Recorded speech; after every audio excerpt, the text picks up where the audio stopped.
નમસ્તે દર્શકો, આપ સૌનું હેશટેગ વ્રત કથાની ચેનલમાં સ્વાગત છે। આ વિડીયોમાં આપણે ગુરુ નાનકજી વિશેની માહિતી મેળવવા જઈ રહ્યા છીએ। ગુરુ નાનકજીનો જન્મ ક્યાં થયો, એમના માતા પિતાનું નામ શું, સરચા સૌદા શું, તેમના મુખ્ય ઉપદેશો કયા વગેરેની માહિતી આપણે આ વિડીયોના માધ્યમથી મેળવવાના છીએ।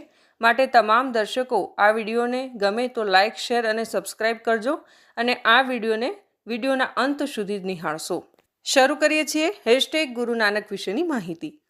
કારતક સુદ પૂનમ સંવંત 1526માં હાલ પાકિસ્તાનમાં છે તે તલવંડી ગામમાં નાનકનો જન્મ થયો। આજે એ ગામ નનકાણા સાહેબ તરીકે ઓળખાય છે।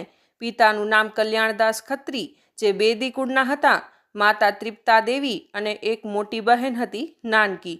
નાનકનો જન્મ થતાં દાયણ દોલતા આનંદ વિભોર થઈ ગઈ।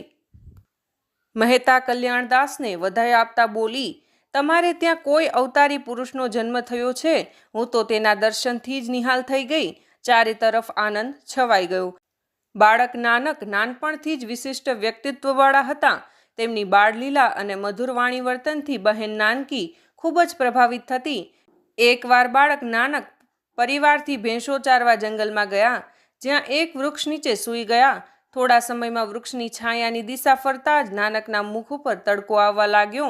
એટલામાં એક ફણીધર નાગ ક્યાંકથી આવ્યો અને તેમના મુખ પર છાંયો પડે તેમ બેસી ગયો। ગામનો ચૌધરી રાયબુલાર ઘોડા પર ત્યાંથી પસાર થઈ રહ્યો હતો। બાળકના દર્શન કરી ધન્ય થઈ ગયો। હંમેશ માટે તેમનો શ્રદ્ધાળુ બની ગયો। બાળક નાનકને જનોઈ આપવાનો સમય થયો। પંડિત હરદયાળ જનોઈ લઈને આવ્યા। નાનક બોલ્યા, આ જનોઈ તો મેલી થઈ જશે, તૂટી જશે। ત્યારે પંડિતજી બોલ્યા, તમારે કેવી જનોઈ જોઈએ છે? નાનકે જવાબ આપ્યો, દયા કપાહ, સંતોષ સૂત, જતગંઢી, સતવટ એટલે કે દયારૂપી કપાસમાંથી સંતોષરૂપી સૂતર બનાવો, જેના પર સતના વળ ચડાવી જત અર્થાત સંયમની ગાંઠો વાળો। પંડિતજી, એની જનોઈ હોય તો આપો, જે ના તૂટે, ના મેલી થાય, ન બળે, ન નષ્ટ થાય, જેને ધારણ કરવાથી આત્માનું કલ્યાણ થાય। પંડિતજી તો સાંભળીને આશ્ચર્યચકિત થઈ ગયા। નાનકને પાઠશાળામાં ભણવા મોકલવામાં આવ્યા તો પંડિતજી પાટી પર જે મૂળાક્ષર લખી આપે, નાનક તે મૂળાક્ષરથી શરૂ થઈ પ્રભુસ્તુતિની કાવ્યપંક્તિ લખી નાખતા। પંડિતજીએ પિતા કલ્યાણદાસને કહ્યું કે નાનક તો જન્મથી જ જ્ઞાની છે, તેને હું શું ભણાવું? કાજી પાસે મોકલ્યા તો તેમનો પણ એ જ અનુભવ રહ્યો। માતા અને બહેન નાનકથી વારી વારી જતા પણ પિતા કલ્યાણદાસ વ્યાપારી મનોવૃત્તિના હતા। તેથી તેને વિચાર્યું, નાનક ભણતો નથી તો તેને વેપારમાં પલોટવો જોઈએ। સરચા સૌદા। પિતાએ નાનકને 20 રૂપિયા આપ્યા અને કહ્યું, કોઈ લાભનો સોદો કરી આવો। નાનક પોતાના મિત્ર બાલાને લઈને નીકળ્યા। કેટલાક ગાઉ ચાલ્યા તો સાધુઓની એક મંડળી મળી, જે 3-4 દિવસથી ભૂખ્યા હતા। નાનકે 20 રૂપિયાની ભોજન સામગ્રી લાવીને ભૂખ્યા સાધુઓને ભોજન કરાવી તેમના આશીર્વાદ પ્રાપ્ત કર્યા હતા। આ જ પ્રસંગ સરચા સૌદા કહેવામાં આવે છે। આજે ત્યાં વિશાળ ગુરુદ્વારા છે। નાનકને ઘેર તો સારી એવી સ્થિતિ છે। નાનક ઘેર ગયા તો પિતાએ હકીકત જાણી અને ક્રોધથી પુત્રને લાફો માર્યો। બહેન નાનકી ખૂબ વ્યથિત થઈ અને ચૌધરી રાયબુલારે પણ કલ્યાણદાસને કહ્યું, તારું જે નુકસાન થાય તે મારી પાસેથી લેજે, પણ અલ્લાહના નૂર, આ નાનક પર ક્રોધ ન કરીશ।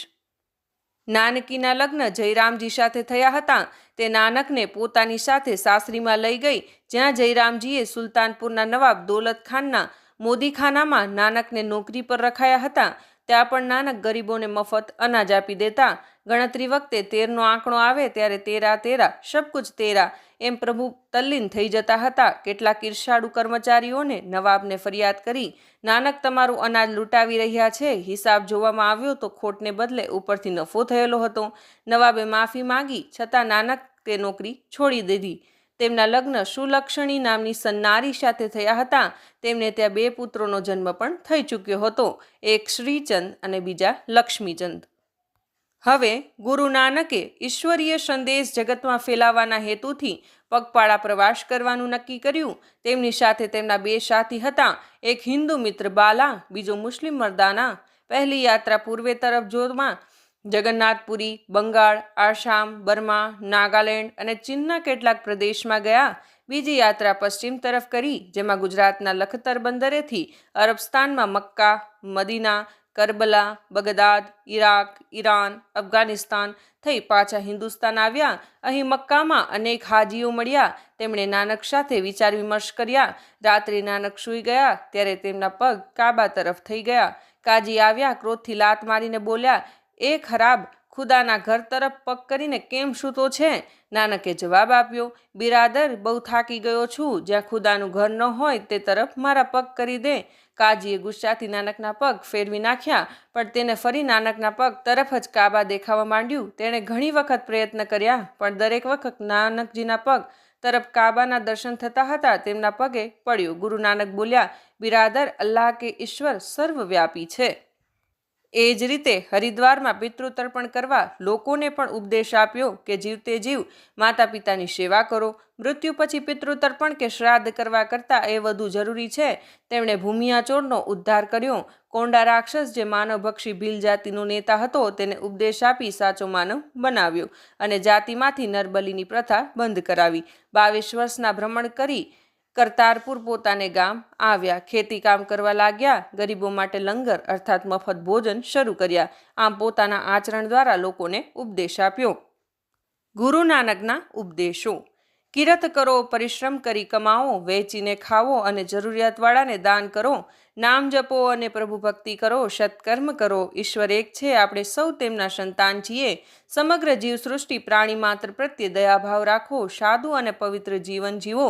તેમના શિષ્યો જ શીખ કહેવાયા છે.